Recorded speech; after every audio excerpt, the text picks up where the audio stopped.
The live TV, सच सबसे आगे। नमस्कार, द लाइव टीवी आप देख रहे हैं, आपके साथ मैं हूं आदित्य कुमार।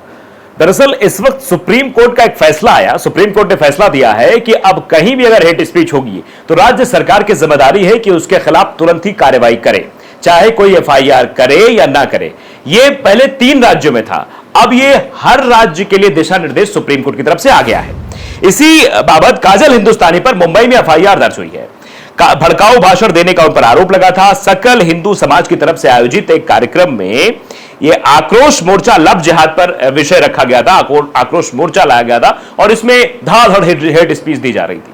और हेट स्पीच आप जानते हैं कि पहले धर्म संसद के नाम पर, फिर कई जगह दिल्ली में कुछ भारतीय जनता पार्टी के सांसद भी इसमें सम्मिलित रहते हैं, जहां पर हेट स्पीच दी जाती है। और हेट स्पीच के मामले किस कदर बढ़ रहे हैं ये आप देख रहे हैं, और इनसे कितनी जो है नफरत बढ़ रही है ये भी आप साफ तौर पर देख रहे हैं। तो बड़ा फैसला सकल हिंदू समाज की तरफ से आयोजित कार्यक्रम में लिया गया। काजल हिंदुस्तानी नाम की एक शख्स जो इस तरीके की भाषा का इस्तेमाल करते हुए नजर आई है, उनके खिलाफ एफआईआर दर्ज हुई है।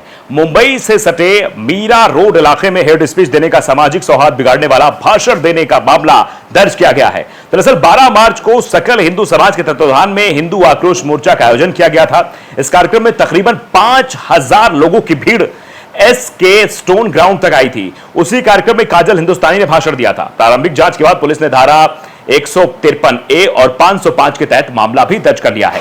मीरा रोड पुलिस स्टेशन में अपनी तफ्तीश में काजल हिंदुस्तानी की स्पीच को हेट स्पीच और सामाजिक सौहार्द को बिगाड़ने वाला पाया गया। सकल हिंदू समाज की तरफ से आयोजित आक्रोश मोर्चा लव जिहाद विषय पर किया गया था। मीरा रोड के गोल्डन नेक्स्ट से होता हुआ यह प्रदर्शन एसके स्टोन तक पहुंचा था, जिसके बाद वहां यह कार्यक्रम प्रमुख वक्ता के तौर पर आई काजल हिंदुस्तानी ने अपना भाषण दिया। मामले की जानकारी देते हुए डीसीपी जयंत बजबले ने बताया कि इस मामले में संज्ञान लेते हुए पुलिस ने मामले को तफ्तीश शुरू कर दी है। जब पुलिस के पास पुख्ता जानकारी मिल गई उसके बाद ही हमने एफआईआर दर्ज की है। मामले की तफ्तीश आगे चल रही है और नियमबद्ध तरीके से आगे कार्रवाई की जाएगी। तो काजल हिंदुस्तानी जो इस तरीके की भाषा इस्तेमाल कर रही थी, उनके खिलाफ यह बड़ी कार्रवाई हुई है और यह सुप्रीम कोर्ट का भी दिशा निर्देश है। सुप्रीम कोर्ट ने साफ तौर पर कहा है कि जिन राज्यों में इस तरीके की भाषा का इस्तेमाल किया जाएगा, हेट स्पीच दी जाएगी, उसमें त्वरित कार्रवाई होनी चाहिए। कोई एफआईआर दर्ज करता है या नहीं दर्ज करता, फिर भी राज्य सरकार की जिम्मेदारी है। अगर राज्य सरकार इस पर कार्रवाई नहीं करती है तो यह कोर्ट की अवमानना माना जाएगा। यह सुप्रीम कोर्ट का साफ तौर पर कहना है। इसके पहले 3 राज्यों में यह प्रक्रिया लागू थी, जैसा कि हमने बताया कि 3 राज्य उत्तर प्रदेश, उत्तराखंड और दिल्ली, इन तीनों राज्यों में यह साफ तौर पर कहा गया था कि अगर कोई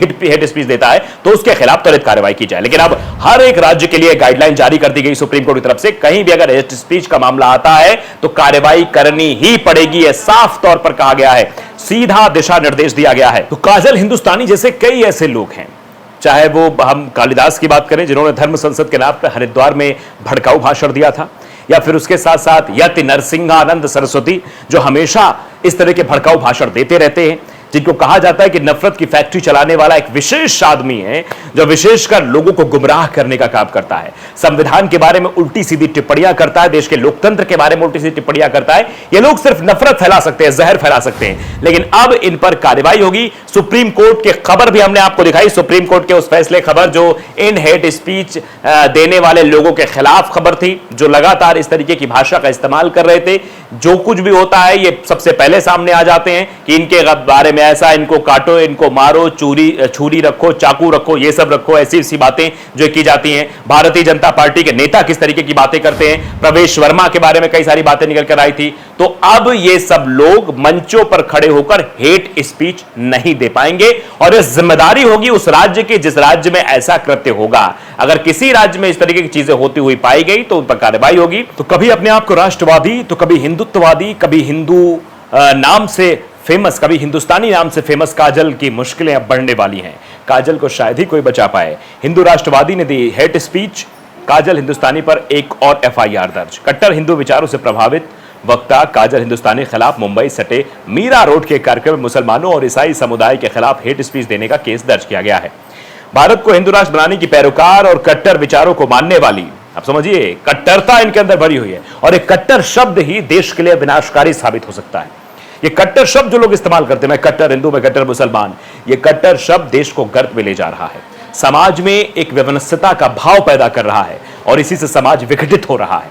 ये अपने आप में बड़ा सवाल है कि आखिरकार ऐसा क्यों हो रहा है।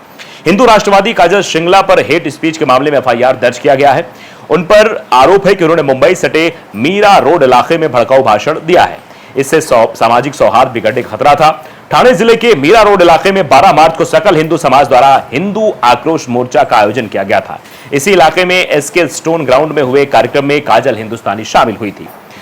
इस कार्यक्रम में करीब 5 से 10 हजार लोगों की भीड़ में काजल श्रृंगला ने भाषण दिया। यह भाषण बेहद आक्रामक और भड़काऊ भरा था।